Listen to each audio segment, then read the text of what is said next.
হাই বন্ধুসকল, আসসালামু আলাইকুম। মই গোলাবালী কৈ আছোঁ ডাক হেচাৰীৰ পৰা। বন্ধুসকল, এইবিলাক চাওক, আমাৰ হাঁহৰ পোৱালি, খাকী কেম্বেল হাঁহৰ পোৱালি। এইবিলাকৰ বয়স হৈছে আজি 12 দিন। চাওক, আজি অলপ গৰম বেছি দিছে কাৰণে আমি বাহিৰত ওলাই দিছোঁ। আমি পোৱালি আনিছিলোঁ বহুত, এইবিলাক চেল কৰি দিছোঁ। অলপ পোৱালি ৰৈ গৈছে, সেইখিনি আমি ভাবিছোঁ আমি ব্ৰুডিং কৰি আমি পুহিম। সেইকাৰণে এতিয়া 30-40টা পোৱালি আছে আমাৰ ইয়াত। আপোনালোকে যদি হাঁহৰ পোৱালি লয় তেনেহ'লে হাঁহৰ অৰিজিনাল নে ডুপ্লিকেট হাঁহৰ পোৱালি চাই ল'ব। চাওক, এইবিলাক হাঁহৰ পোৱালি ঠোঁটটো ক'লা হ'ব, তাৰ ভৰিটো একদম ক'লা কিচকিচিয়া হ'ব। চাওক, এইটো ক'লা মিচমিচিয়া হয়। চাওক, আমি বন্ধু অসমীয়া অলপ কম ক'ব পাৰোঁ, ক্লিয়াৰ নাই ইমান, সেইকাৰণে অলপ উল্টা পুল্টা হ'লে ক্ষমা কৰি দিব বন্ধুসকল। চাওক, এইবিলাক অৰিজিনাল হাঁহৰ পোৱালি। আপুনি যদি অৰিজিনাল পোৱালি নাপায় বা ডুপ্লিকেট লয় তেনেহ'লে আপোনাৰ সপোনটো কেতিয়াও পূৰা নহয়। সেইকাৰণে য'ৰ পৰাই পোৱালি লয় আপুনি চাই চিন্তি ল'ব। আৰু বন্ধুসকল, এইবিলাক হ'ল খাকী কেম্বেল জাত, যিটো অল বিশ্বত এইটো 1 নম্বৰ হাঁহ বুলি কোৱা যায়। লেয়াৰ বহুত কণী দিয়ে, একদম বাকলি উঠি যাব, একদম ইয়াৰ যিটো বাকলিবিলাক উঠি যাব, তথাপি সেই কণী দি থাকিব। চাওক, এইটো অৰিজিনাল জাত। আপোনালোকে যদি এনেকুৱা হাঁহৰ পোৱালি লাগে তেনেহ'লে মোৰ পৰা ল'ব পাৰিব। এয়া চাওক, ইয়াৰ ঠোঁটটো ক'লা, ইয়াৰ ভৰিটো একদম ক'লা মিচমিচিয়া। চাওক, আৰু গোটেই গাঁৱৰ অলপো বগা নাই। চাওক, অলপ সেইটো নাই, এইটো হ'ল অৰিজিনেল খাকী কেম্বেল। আৰু এয়া চাওক, চব একে ৰঙৰ হ'ব। চাওক, এনেকুৱা আপোনালোকে যদি এনেকুৱা খাকী কেম্বেলৰ পোৱালি লাগে তেনেহ'লে মোৰ লগত যোগাযোগ কৰিলে হ'ল। অৰিজিনেল খাকী কেম্বেলৰ পোৱালি মোৰ পৰা ল'ব পাৰিব। যিমান লাগে 10,000, 20,000, 50,000 যিমান লাগে আমি দিব পাৰিম। আৰু আমি এতিয়া মিচিং বহাই আছোঁ, যিটো আমাৰ 3-4টা মিচিং একেলগত বহাম আমি কণী ফুটোৱা। আপোনালোকে মোৰ পৰাও মোৰ ঘৰত প্ৰডাকশ্যন হ'ব, আপোনালোকে মোৰ পৰাও পোৱালি লৈ যাব পাৰে ঘৰৰ পৰা। আৰু যদি আপোনালোকৰ বাহিৰৰ পোৱালি আহি আছে, যদি এইবিলাক লাগে এইবিলাকো ল'ব পাৰিব। অতি কম মূল্যত মোৰ পৰা পোৱালি ল'ব পাৰিব, হ'লচেল ৰেটত। এতিয়াতো অসমত খাকী কেম্বেল হাঁহৰ পোৱালি পোৱাই নাযায়। হোৱাইট পেকিঙো নাই বুলি ক'ব পাৰি, খাকী কেম্বেল পোৱালিও নাই বুলি ক'ব পাৰি। মোৰ পৰা ল'ব পাৰিব, মোৰ তাত এনি টাইম এভেইলেবল থাকে। যদি মোৰ লগত কথা পাতিব খোজে ফোন কৰিব মোৰ নম্বৰত। মোৰ নম্বৰ ডিছক্ৰিপশ্যন দিয়া থাকিব।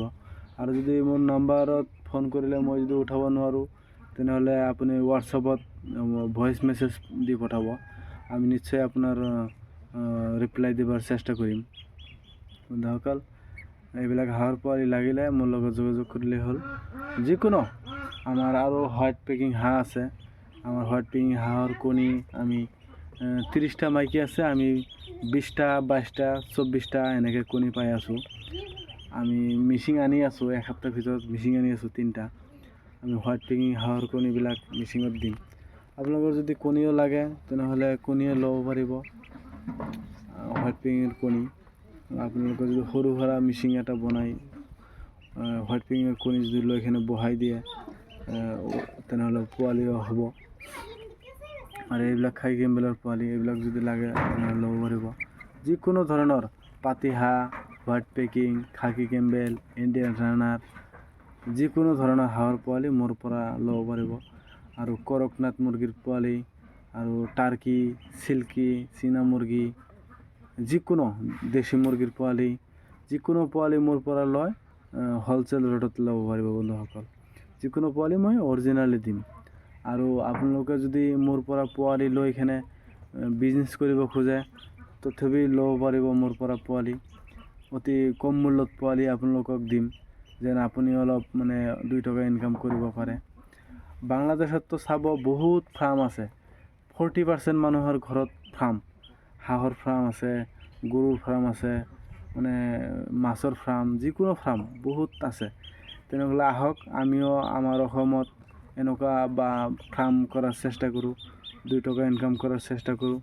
আপোনালোকে কি হয় মানে আমাৰ যিকোনো ঘৰৰ মানুহ এটা অলপ পঢ়ি শুনি এই চাকৰিৰ পিছত দৌৰি থাকে, চাকৰি হ'ব চাকৰি হ'ব, চাকৰিটো নহয়, বহুত মানে ঘূৰা ঘূৰি কৰি থাকিব লাগে। তো অলপ পোৱালি লওক, 100 পোৱালি লৈ কিনে আপুনি ঘৰতে পোহক, পুহি কিনে আপুনি কণী দিলে এই কণীটো যদি 100 হাঁহ লয়, 100 পোৱালি আপুনি 5টা বাদ দিয়ক, মৰি যাব। এইটোতো ইমান নমৰে পোৱালিবিলাক, হোৱাইট ফিংগাৰ পোৱালি খাকী মেলৰ পোৱালি হওক, হোৱাইট ফিংগাৰ পোৱালি হওক, ইমান নমৰে। চাকিমান চঞ্চল পোৱালি এইবিলাক ইমান নমৰে। যদি আপুনি 5টা বাদ দিলেও 95টা যদি থাকে, তেনেহ'লে যদি 95টা হাঁহৰ ভিতৰত যদি আপোনাৰ ধৰক 30টা মতা হ'ল আৰু 65 মাইকী হ'ল, আপুনি মিনিমাম ডেইলি 50টা কণী পাবই আপুনি বন্ধুসকল। 50টা কণী যদি আপুনি পায়, আপুনি যদি এটা মেচিন লয়, তেনেহ'লে 50টা কণীৰ ভিতৰত আপোনাৰ 40টা পোৱালি পাব আপুনি বন্ধুসকল। 40টা পোৱালি আপুনি যদি দামটোতো এইফালে হৈ থাকে, মিনিমাম যদি আপুনি 60 টকায় বিক্ৰী কৰে 40টা পোৱালি, তথাপি আপোনাৰ কিমান হ'ব? 40টা পোৱালি আপোনাৰ 1200 টকা হ'ব, 2400 টকা হ'ব আপোনাৰ বন্ধুসকল। 2400 টকাত যদি আপুনি বিক্ৰী কৰে, তেনেহ'লে আপোনাৰ হিচাপটো আপোনালোকে মাৰি ল'ব। যদি 40টা পোৱালি 2400 টকা হ'ব, 2400 টকা যদি আপুনি বিক্ৰী কৰে পোৱালি, তেনেহ'লে আপুনি কি হ'ব, কিমান খৰচ যাব? 400-500 বা 1000 টকা খৰচ গ'লে আৰু তথাপি আপোনাৰ 1500 টকা থাকি যাব বন্ধুসকল। যদি 100 হাঁহ যদি আপোনাৰ 1000 টকা দিনত থাকি যায়, মাহত 30,000 টকা কামাই কৰিব পাৰিব বন্ধুসকল। এনেকুৱা যদি আপুনি 200-300 হাঁহ পোহে, অনায়াসে আপোনাৰ মাহৰ খৰচটো ওলাই যাব বন্ধুসকল। আৰু যদি আপুনি ডাঙৰ এটা হেচাৰি বনায়, তাৰ পৰাই আপুনি ষ্টাৰ্ট কৰিব পাৰিব বন্ধুসকল। অলপ অলপকৈ পোৱালি ৰাখি বহুত বনাব পাৰিব। আপুনি চাকৰিৰ পিছত দৌৰি নাথাকি আপুনি ফাৰ্ম কৰক। যিকোনো ফাৰ্ম আপুনি কৰিলে পইচা হ'বই, আজি নহ'লেও কালি হ'বই। আমি ফাৰ্ষ্টত 50টামান হোৱাইট ফিংগাৰ হাঁহৰ পোৱালি লৈ আহিছিলোঁ বন্ধুসকল। এই হেৰিৰ পৰা লৈ আহিছিলোঁ, মুকুলমাৰ পৰা 50টা-60টা পোৱালি লৈ আহিছিলোঁ। 60টা পোৱালিৰ ভিতৰত 4-5টা পোৱালি মৰিছে আৰু কেইটামান মোটা হৈছে, মোটাটো বিক্ৰী কৰি দিছোঁ। আৰু এই অলপ এসপ্তাহ আগত আমি 6টা মোটা বিক্ৰী কৰিলোঁ, এটা মোটা 700কৈ। আৰু জানুৱাৰীততো এইবিলাকৰ দাম বেছি হয়। এতিয়া আমাৰ 30টা মাইকী আছে আৰু 10টামান মোটা ৰাখি দিছোঁ। এতিয়া আমি ভাবিছোঁ আৰু বহুত যিকোনো বস্তু আমি পুহিম, বহুত মানে ধৰণৰ বস্তুবিলাক পুহি কিনে আমি তাৰ পৰা মানে পোৱালি প্ৰডাকশ্যন কৰিম বা কণী উৎপাদন কৰিম। এনেকৈ আপোনালোকে ফাৰ্ম কৰক, তেনেহ'লেহে আপুনি পইচা কামাই কৰিব পাৰিব।